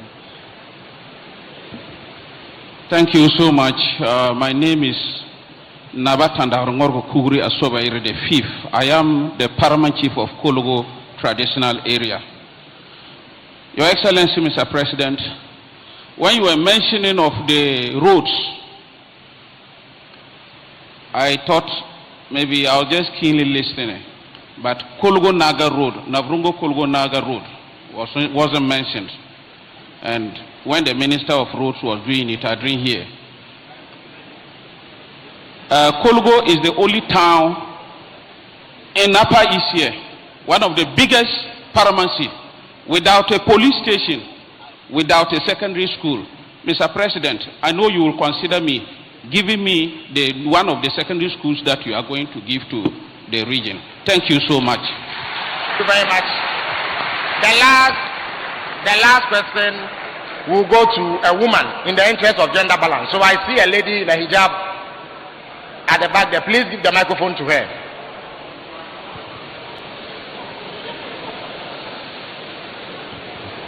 Yeah, please go ahead and ask your question. Yeah. Assalamu alaikum wa rahmatullahi ta'ala wa barakatuh. My name is Bariyatu Muhammad Ibrahim. I am a Zabarma by tribe. I'm your boss. Zan tambaye question ne da Hausa zan tambaya ban son tambaya da Turanci don yau ban shati ba. Da muna use currency. Currency na yana rike da jinyami. Kudin Ghana da yana da value. Tunda aka sake wanga kudi ba jinyami cikin kudin na. Kudin na ya bari bai da nauyi. Jinyamin na bai important bane ko currency nan ne bai need jinyami cikin question da nike da shin tambaya kenan. Amma kana zagin zabarmawa kai hankali na charging ka. Okay, thank you very much. All right, Mr. President. That was the fifth one, eh? Yes. Yeah, okay. Those were 5 questions. Some were appeals, some were questions, and so I will proceed to address them, starting with mining. The Upper East region has great potential for mining, especially gold mining, and the Minerals Commission is working to identify all the possible concessions in order that we can set up formalized mines in those areas. The thing is, we have 2 kinds of mining. We have the formalized mining, and then we have the illegal small-scale mining. Illegal small-scale mining, it is difficult to hold them to land reclamation after they have finished. But with the formalized mines, we make them post a reclamation bond, and when they have finished mining, they restore the land to what it was, and they take their money back. If they don't do it, then we use that money to get somebody to reclaim the land, and we use that money to pay them. And so we're doing, not only for the Upper East region, but the whole of the country, formalized mining. You cannot completely ban illegal mining. You just keep chasing them and all that. We are working, NIMOS is working very hard. We've seized excavators, we've seized Shamfan machines, you know, and you drive them out of this area, they run to this other area. But we are making progress. Of the almost 49 forest reserves that were invaded, we've been able to clear as many of them as possible of illegal miners. Before, what we did was, when we clear, we hand over to the Forestry Services Commission. But they don't fear the Forest Service. They go and drive the forest guards out, and they go back into the mine. And so now we put a military detachment. After we clear the forest reserve, we leave a military detachment there. And that means we have to spend more money. One, you must feed the soldiers. You must provide them with the logistics to continue to stay there in the forest. But we will not give up. We'll continue the fight against illegal mining. But Upper East has a good potential, and mining can create jobs, but we need to make sure that these are formalized mines so that they can employ our young people to operate. A few years ago, Cardinal Mine opened in this area, and you should already see the number of people who are working in that particular mine. In Upper West, they have the Black Volta mine development coming up. There are several other areas that we can see the potential for proper mining so that it can produce more jobs for our young people. But our target is to formalize the mining activity so that we have a greater control over it than the current scattered illegal mining that takes place. The advantage with the Upper East region is most of the places where the gold is found in rock. And so it does not create the kind of environmental destruction that we see in the south. The gold is found in rock, and so they blast the rock and they process it and take the gold out. And so it doesn't create the kind of same extent of devastation that we're seeing in the forest in the south. And so that's a fortunate thing. The second question was about indiscipline in schools. The problem is partly technology. When we were growing up, we had value systems that our parents taught us. We had value systems and morality that our religions taught us. If we had to gain any knowledge, we had to go to the library and read books. We used to watch one channel, GBC, and GBC gave us the programs that promote our values and our culture. The children of today have access to knowledge that we couldn't have imagined when we were children. They have the new media, they have AI, they have ChatGPT, they have Netflix TV. Indeed, on that little phone that they have, when you give your child a phone, know that you are opening him up to both positive and negative. So when you give your child a phone, you don't control the phone, put checks on the phone. He is exposed to so much information from across the world, some of which affect his value system. So it goes even beyond our parenting and our morality in terms of our religious faith. And so it's a wider problem than we envision. But they bring these values they take from those gadgets into school. And so in one school, a child takes his father's gun, takes it to school. Apparently the gun is loaded and it discharges. And it injures a girl. She went blind. She had to be flown out to work on her eyes before she regained her sight. I mean, there are so many acts of indiscipline.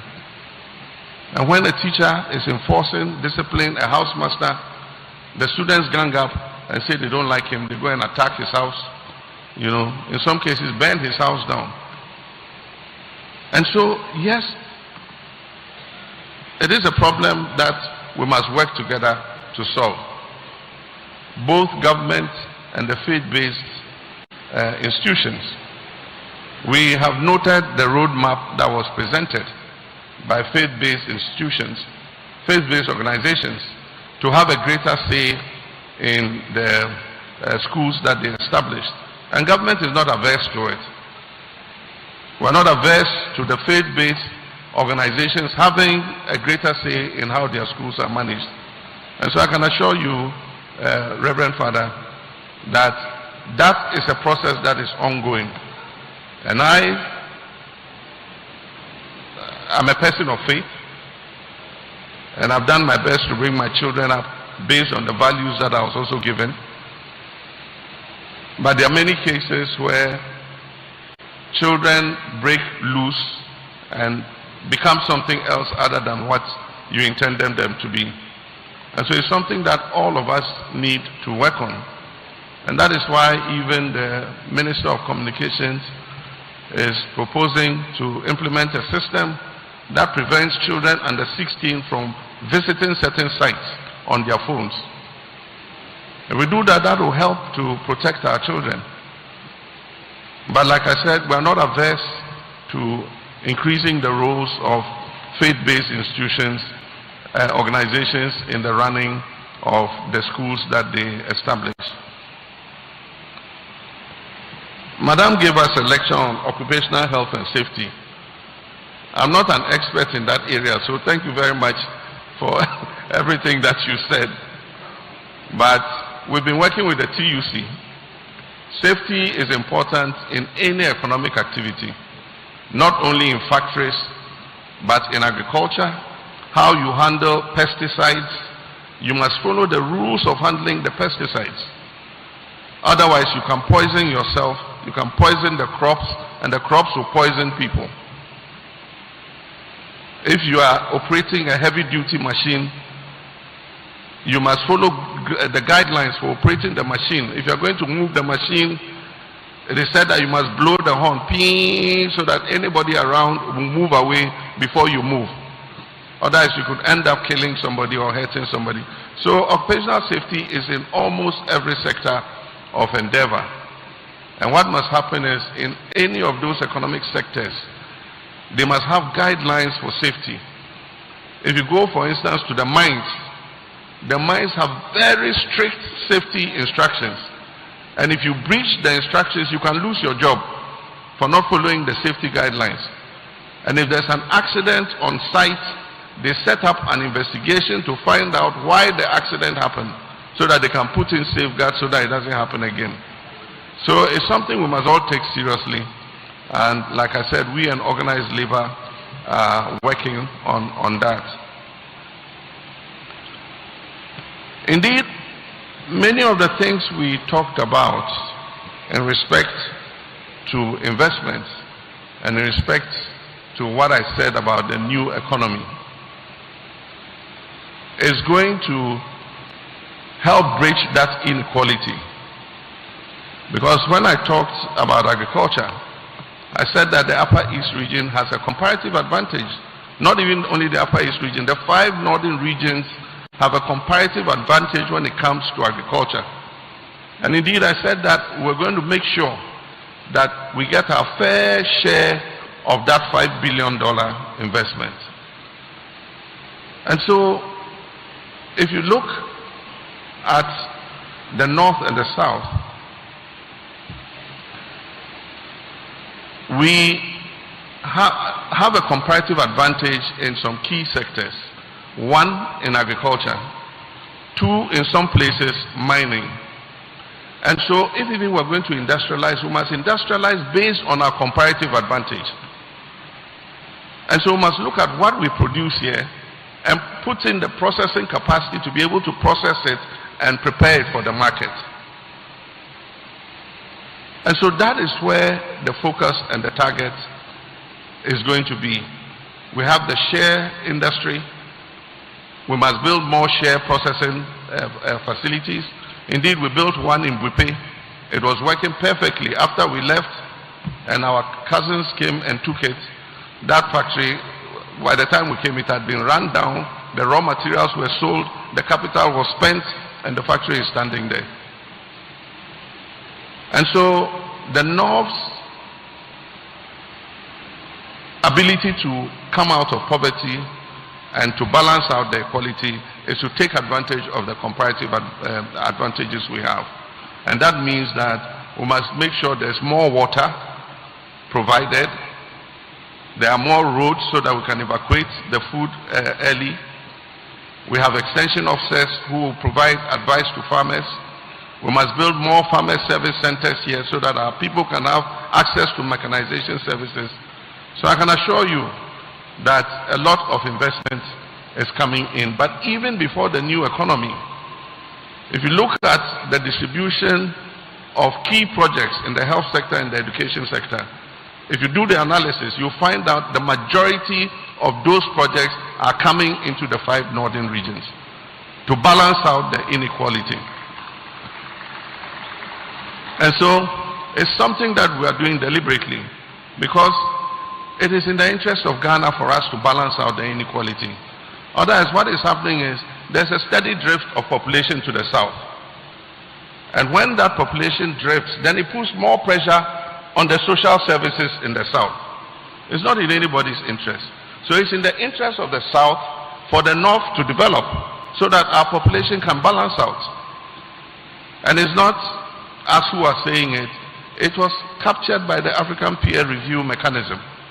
The geographical imbalance between the north and south, the African APRM, when it was done in Kufuor's time, the first time the report was published, it said government must work to balance the inequality between the northern part of the country and the southern part of the country. And so since then, a lot of investments have been made. And I can assure you, during my term of office, we'll make sure that we even increase the investments in education, in health, in agriculture, in the 5 northern regions of this country. With regards to Chief, I think Chief was appealing. When you read the list, he said Kologo Naga Road was not mentioned. So you are directed to add it to the list. It is a presidential directive. In front of all these witnesses, you are directed to add Kologo Naga Road to the list. And the Minister of Education is also directed to ensure that Kologo gets a senior high school. Thank you, Chief. If you don't cry or cry, nobody will cry it for you. And finally, the issue of the currency. She has it in Hausa, so many people might not have understood. She's asking, she says that the strength of the currency was affected when the currency notes were changed. And you know, the Jinyame symbol was put there, and then the 6 wise men heads were put on the currency. And so she says that since that time, the currency, the sunsum, is not, she can't feel it. What happens is, every country, every 10 years, you are supposed to refresh your currency. Because if you use the same currency for too long, people learn how to counterfeit it. So from time to time, you have to change the security features on your currency and refresh the currency, so that it will take another 5 years, 6 years for the counterfeiters to be able to determine the security features and now start being able to produce their own currency. And so this particular currency is long overdue for refreshing. I know the governor has plans to refresh the currency, and I'm sure that at the appropriate time the Bank of Ghana will let Ghanaians know what they are doing about it. And I hope that whatever refreshed currency comes, will have the spiritual strength that she has been asking for. But what I must say is that the cedi today is stronger than it was in the past because of good economic management. Your currency is as strong as your economic management. And because of the good policies we put in place, the cedi is holding its own against other major currencies. And so we'll continue to make sure that the economy bolsters the strength of the cedi. But like I said, at the appropriate time, the governor will apprise us of any plans that he has for replacing the currency. So thank you. I think that's the last question. Please spare us a little bit more of your time, because the members of the Upper East Weavers Association, Weavers Association, they say they have a presentation for you because you boasted their trade with the way that you marketed the fugu in Zambia and elsewhere when you traveled outside of this country, and they deeply appreciate the overwhelming endorsements that you give them. And so I want to present you with these 2 smokes as a token of appreciation.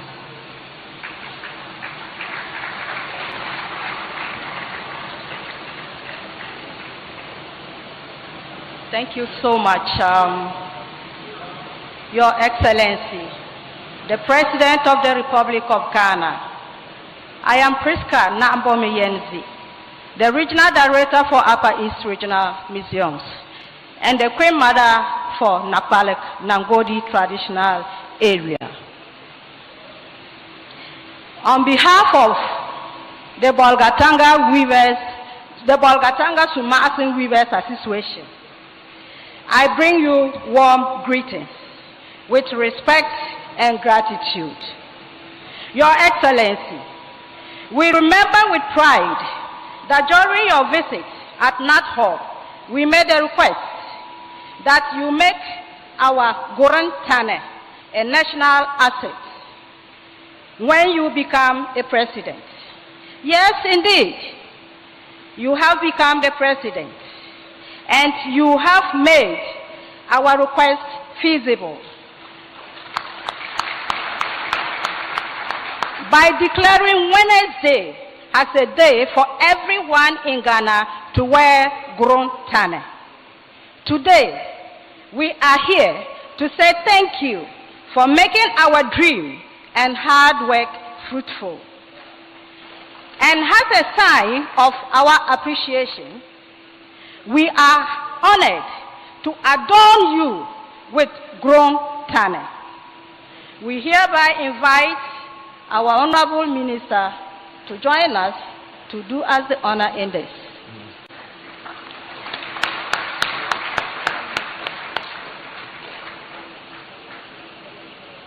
Let's go. Thank you. Okay. It's Lewis on this one. Thank you so much, Your Excellency. We present this to you not just for beauty or for decoration or just for looking good. We present it to you because it represents our culture, our identity, and the hard work of Bolgatanga Sumasim Weavers Association. We do this so that the whole nation would see that Bolgatanga is your home. Your Excellency, we believe in your vision and hard work. We are ready to work with you. Get us closer than we are by making support and funding opportunities easily accessible to us. Your Excellency, Baraka, Tipu Osia, Mfu Osia, Mungode, Akele, Akpe, Oyuawodo. Thank you. Next. Thank you very much, Bolgatanga Weavers Association.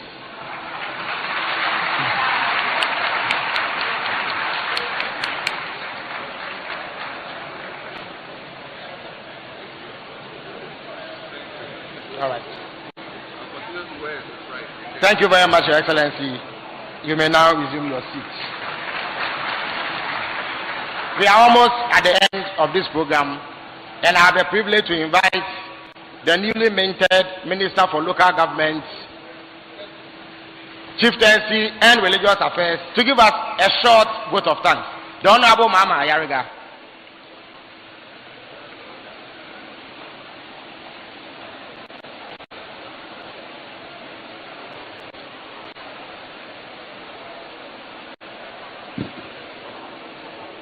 Your Excellency, Honorable Ministers of State, led by the host regional minister, the President of the Upper East Regional House of Chiefs, and his grand entourage of chiefs, our host, the Reverend Isudanava, and the various leaders of the Catholic Church present here and all the different denominations represented here, honorable members of parliament, students, traders, public servants, heads of the security agencies present, municipal, metropolitan chief executives, and their various heads of departments who are represented here, our women groups, our party women leaders who are here in their numbers, our friends in the media, distinguished ladies and gentlemen. I believe we would have liked this event to continue as we are getting more enlightened about the various activities, programs, projects that the government of President John Dramani Mahama is implementing in the Upper East region to make life better for our people. Unfortunately, every good thing must come to an end. And so this great gathering has come to an end, and we must appreciate everyone who has put in some effort to make this gathering a great success. So we thank the President himself for flying and driving all the way from Accra to come to his natural second home after Bole. I must tell a story today. As a young man, I grew up in Bolga. The first time I set eyes on President John Dramani Mahama was when I was on vacation as a university student, and I don't know if at that time he was a deputy minister for communication. He came to Bolga, and just by GBC, I know when I used to have a spot there, and as a young person, I saw him. He came and sat there, and some other friends came and joined him. They were having a bottle of beer and enjoying themselves and chatting. And I was seeing him for the first time in my life. Having seen him on television several times defending the policies and programs of the National Democratic Congress government. And I was so full of admiration for him that I lived my whole life trying to emulate and copy and be just like him. And today, I must say, I'm happy that God has somehow gotten our paths to meet, and I am one of his most loyal and faithful servants. And so we thank him very much for continuing to have Upper East at heart, loving Upper East, and making sure that in sharing the national cake, he, in principle, ensuring that there is a fair balance in the distribution of the resources, and Upper East is getting a fair share of it. We want to thank the host regional minister, who I will soon be working with as his local government minister, and to thank the DCEs and municipal chief executives who have all helped to ensure that this gathering is a success. I want to thank the chiefs who have ensured that they've poured the relevant and necessary and adequate libation for the president to be able to carry out his 2-day tour successfully. I want to thank the students who have come here. Some of them are writing examinations, but when they heard their president is in the Republic, they have stopped everything to come and hear the vision that the president has to make their lives better, to secure them a good future and make them great citizens in the future. I also want to thank the security agencies. The president thanked you already for the good job that you are doing in Boku, the good job that you are doing in the Upper East, that has made Upper East a safer place than he came and met it. I believe that everybody deserves to be thanked individually, but we cannot mention all of you. So please, all of you are appreciated. We thank you so much for being here, spending time to listen to the president, taking in the message, and I believe that when you go back to your various communities, you will even work harder to ensure the success of Ghana as a project. Your Excellency, we thank you very much. Thank you very much, the Honorable Mahama Ayariga. We have come to the end of today's event.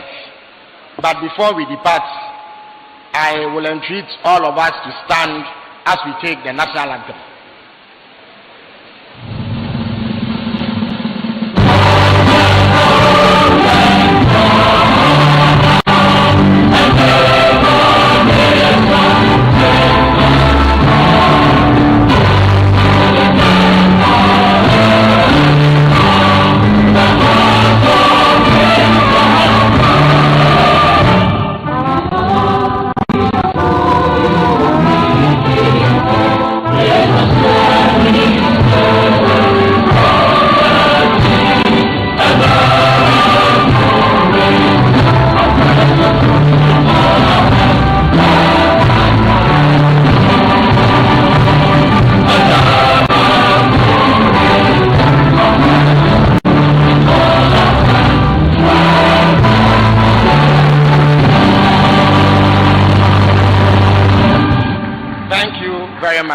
We draw the curtains down on today's program at this juncture. Thanks for coming.